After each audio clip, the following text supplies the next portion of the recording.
12th class chemistry students, हमने पिछले lecture में एलिवेशन इन बॉइलिंग पॉइंट को समझा था।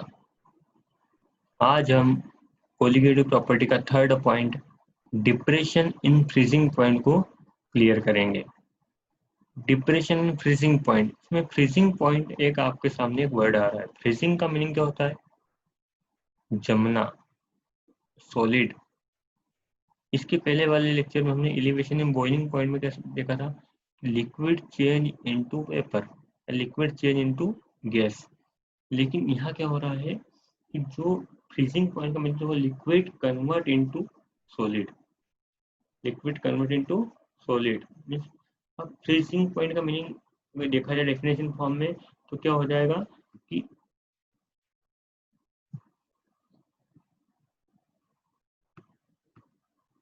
freezing point is the temperature in which any liquid gets solid. It means the temperature which the vapor pressure of liquid become equal to the vapor pressure of solid. क्या है कि freezing point क्या है? कोई भी liquid solid में change होने के लिए जो टेम्परेचर रिक्वायर्ड होगी जिस किसी लिक्विड को, वो उसका क्या होगा? Freezing point. या फिर किसी भी लिक्विड का जो है वेपर प्रेशर सॉलिड के इक्वल में हो जाता है तो वो उस वक्त वो क्या हो जाएगा? उसका फ्रीजिंग पॉइंट। देखिए इसमें नेक्स्ट सेम बॉइलिंग पॉइंट जैसा ही है। अगर आपको बॉइलिंग पॉइंट क्लियर हो चुका होगा तो फ्रीजिंग पॉइंट समझने में कोई प्रॉब्लम नहीं आएगी। अब इसी में ये देखिए,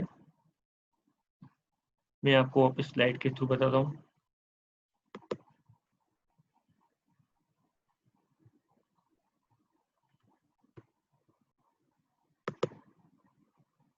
एक मिनट, प्रॉब्लम क्रिएट हो रही है, वापस मैं सही करता हूँ।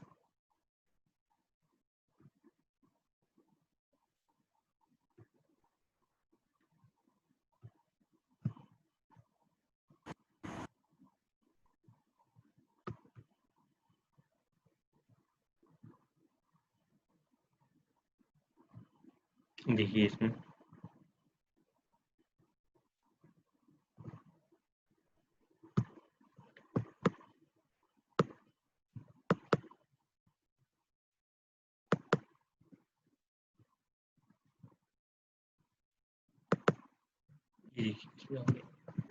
आगे देखते हैं स्लाइड को।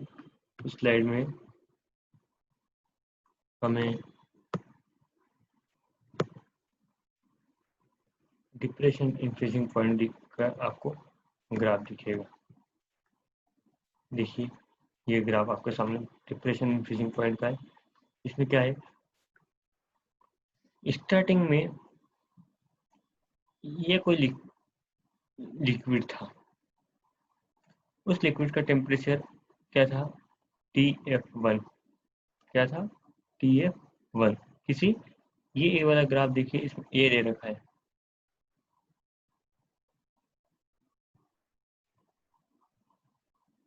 ये देखिए ए दे रखा है इसमें। ए जो है ये प्योर सॉल्वेंट का जो भी रहेगा, प्योर सॉल्वेंट के लिए ग्राफ दिख रहा है, ये लाइन जा रही है ग्राफ। ये जो ग्राफ है प्योर सॉल्वेंट के लिए लाइन दे रखी है प्योर सॉल्वेंट के लिए। तो इस प्योर सॉल्वेंट के लिए में ये वाला जो पॉइंट है, इस पॉइंट पर प्योर सॉल्वेंट क्या हो रहा है? सॉलिड हो रहा है। तो जिस पॉइंट पर प्योर सॉल्वेंट सॉलिड हो रहा है वो उसका टेम्परेचर यहाँ राइट डाउन किया हुआ ये वाला TF1।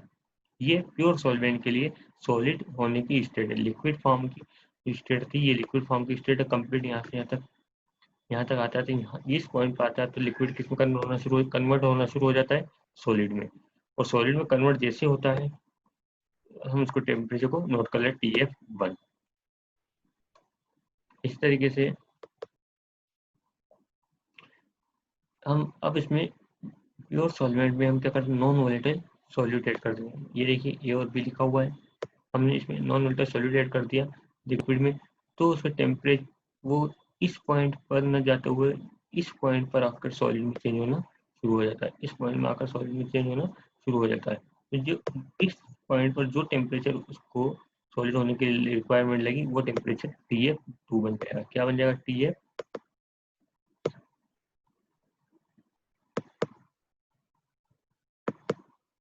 क्या बन जाएगा? TF2। ये TF2 इसका टेम्परेचर बन जाएगा। तो अब ये वाला जो कर्व है, ये वाला कर्व सॉलिड को ही बता रहा है। ये देखिए, ये वाला कर्व किसको बता रहा है? सॉलिड को बता रहा है। ये लिक्विड को है, ये भी लिक्विड को है, लेकिन यहाँ जो चेंजेस आता है वो सॉलिड को बताता है। देखिए प्योर सॉल्वेंट के लिए जो ब्लू ब्लू दिख रहा है, प्योर सॉल्वेंट के लिए जो ब्लू कलर का लाइन दिख रहा है, ये ब्लू प्योर सॉल्वेंट का क्या है? Freezing point TF1। क्योंकि इस पॉइंट पर आकर क्या हो जाता है? फ्रीज होना, सॉलिड में चेंज होना शुरू हो जाता है। और जो ग्रीन वाला जो है, ये ग्रीन वाला यहाँ आकर किस कहीं पॉइंट पर आकर क्या हो रहा है? ये सॉलिड में चेंज होना शुरू हो रहा है। तो ये क्या है? TF2। तो अब देखिए, अब इसकी आगे हम चलें तो ये ग्राफ तो आपको क्लियर हो चुका होगा। इसमें कौन सा टेम्परेचर, देखिए अब इस पॉइंट से हम इस ओर आए, हम ये टेम्परेचर का इंक्रीजिंग ऑर्डर, हम इस ओर से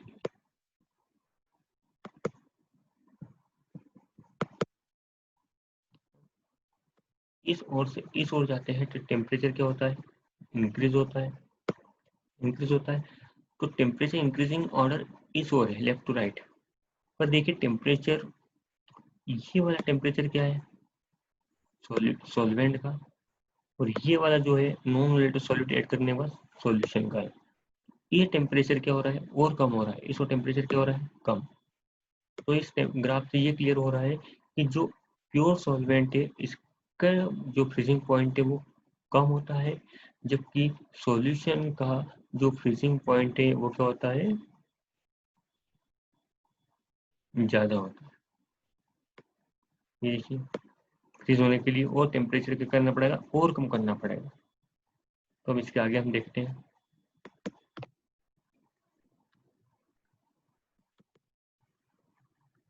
देखिए, ये ग्राफ क्लियर हो चुका होगा। इसके बाद हम इसकी बात करें तो सेम वही प्रोसेस जो हमने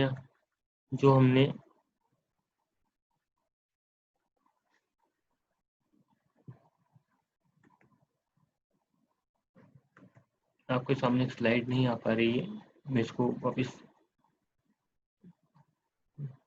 चेक करता हूँ।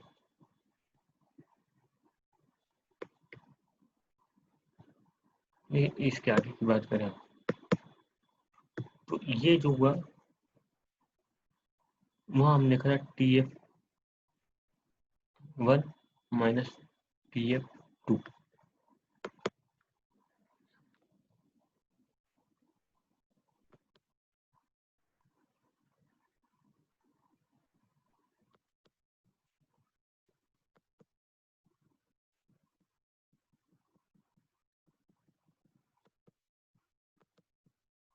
देखिए इसमें सेम वही process. We know that depression and freezing point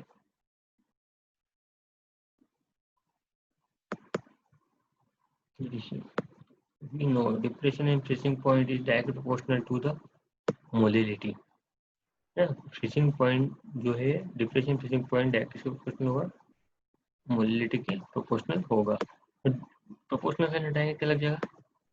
constant molar depression constant. देखिए के को क्या बोला हुआ है? Molar depression constant. D del T F equal to K F M. हुआ क्लियर?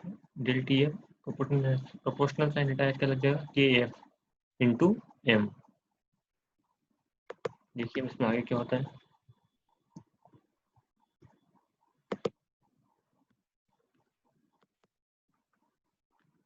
हम एम क्या है? मोलिलिटी। मोलिलिटी वही formula W into 1000 M into capital W। फिर हमने क्या किया? इसको इस एम के वैल्यू को हमने इक्वेशन में फर्स्ट में रख दिया। के एफ इंटू पूरा क्या आ जाएगा? W into 1000।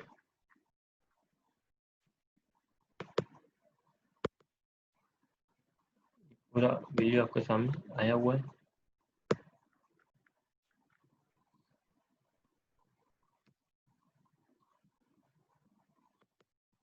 देखिए इसमें आगे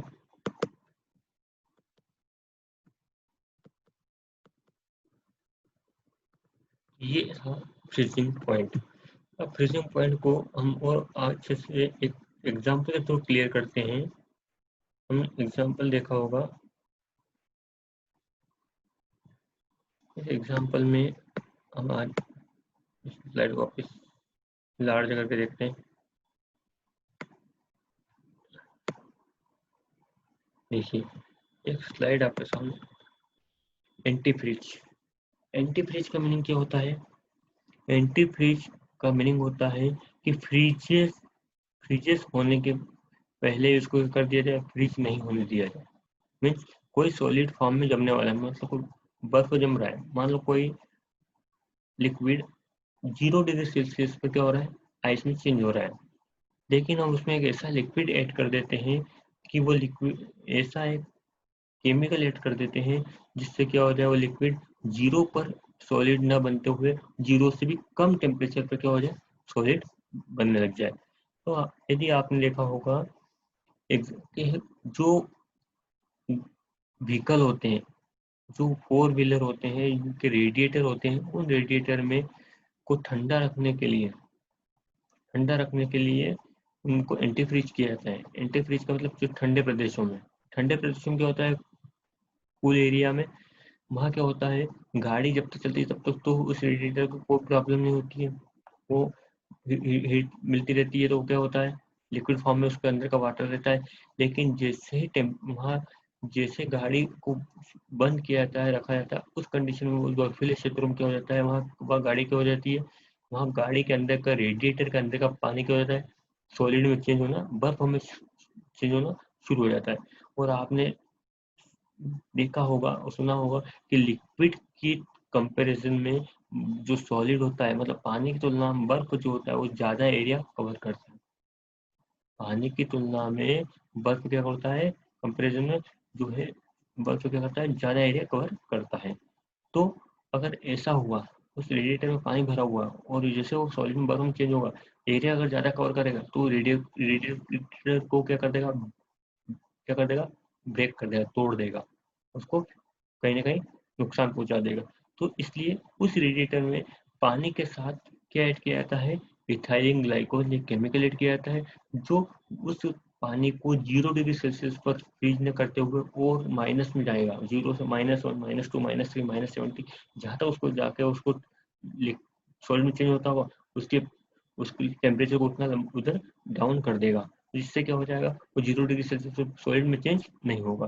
और नहीं होगा तो इससे क्या हो जाएगा, जो रेडिएटर है वो क्या है, उसका वाटर क्या रहेगा, लिक्विड फॉर्म में रहेगा।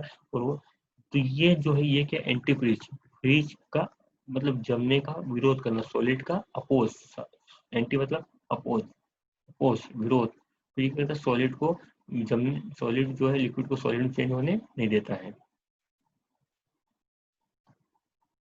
इसका फार्मूला है इथाइलिन ग्लाइकोल का CH2OH CH2OH। इसके साथ ग्लिसरॉल भी ऐड किया जाता है, CH2OH CH2OH CH2OH, ग्लिसरॉल भी ऐड किया जाता है, ग्लिसरीन जिसको बोलते हैं। लेकिन ग्लिसरीन बहुत महंगा होता है, जो पॉसिबल नहीं, इसलिए क्या ऐड किया जाता है, इथाइलिन ग्लाइकोल। तो उम्मीद करता हूँ कि ये आपका डिप्रेशन एंड फ्रीजिंग पॉइंट भी आपको क्लियर हो चुका होगा। फ्रीजिंग का मीनिंग समझ में आ जाएगा, तो आप अपने आप उस कॉन्सेप्ट को क्लियर करते जाएंगे।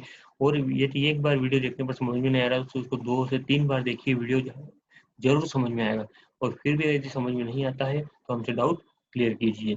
और आप बच्चों सभी कॉपी में राइट डाउन करते रहिए और प्रैक्टिस में लाइए, क्योंकि होगा क्या, जब भी स्कूल लगेंगे आने वाले टाइम पर, हमारे पास इतना टाइम नहीं रहेगा कि हम इसको रिवाइज कर सकें।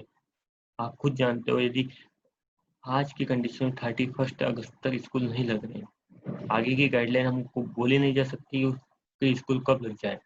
तो हम ये मान के चलें अगस्त तक स्कूल नहीं लग रहे हैं, यदि सितंबर में स्कूल लगते हैं तब कहीं जाके हमारा सिलेबस इसके आगे ही चलेगा, जो हम अगस्त में ब्रेक करेंगे। तो आप ध्यान रखें कि कंटिन्यू इस वीडियो क्लास के साथ साथ हम पढ़ते रहें घर, और डाउट कोई हो तो हमसे क्लियर करते रहें। आप थोड़ा सा बिल्कुल ध्यान रखें। Thank you.